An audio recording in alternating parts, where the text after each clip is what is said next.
So here's a quick demo of Equalify. We have SSO as optional, so people can use SSO or just use a regular login kind of system. In Equalify, there's the main audits page, and so Equalify is built around audits, and audits focus on finding blockers, and blockers are the main things that block people who use assistive technology from accessing content. So every audit is going to show you the number of blockers different web pages and PDFs have. So we'll click into an audit now. And in the audit, it shows over time how many blockers there are. And so lots of people just use Equalify to make sure, in a general overview, that there are problems with a site or PDF. On this overview page, you can see the number of blockers over time. You can see the web pages that are sampled. You can see the most common blockers. So it's a very general overview. You can go into more detail, and the more detailed areas is for people who kind of understand a deeper layer of accessibility or of HTML items. So if they're going to want to go in and fix it, they'll go into the detailed report. And in this detailed report, they can see the different code that's causing an issue. They can see the issue itself, and they could copy and paste a direct link to it. So if you wanted to share one particular problem element, you could do that there. Of course, there's some filter options as well. This entire report can be shared to anybody by clicking the share button, which would copy and paste the URL to the report. If you wanted to create a new report, there are several different ways to get content into Equalify. The first and newest way is through a WordPress integration. So Equalify can be integrated with pretty much anything because we have an open API. And so we have a WordPress integration built out as an example, and people would just copy and paste this URL into Equalify, and as new pages are added or deleted, it can be added directly into Equalify. So it's a pretty robust system. If you don't have a WordPress site or a way to integrate Equalify into a service, you can just do a traditional crawl that would look at the sitemap first, find all the pages, and then pull them into Equalify. Or if you don't have a sitemap, it will just kind of crawl through the site to find the pages. And of course, you can add pages manually. So you can add in HTML pages, just regular pages, or PDFs. Equalify will detect different PDFs. And again, just like a page, Equalify will say this PDF has 100 errors on it, and you can filter that as you need.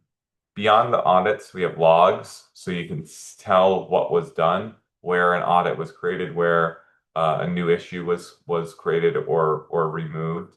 Logs are really helpful if you want to make sure that you're following what happens to an audit. And then we have an account. So in Qualify, there's three different permissions layers that you can have. The first layer is the admin layer. The admins can update and invite new users.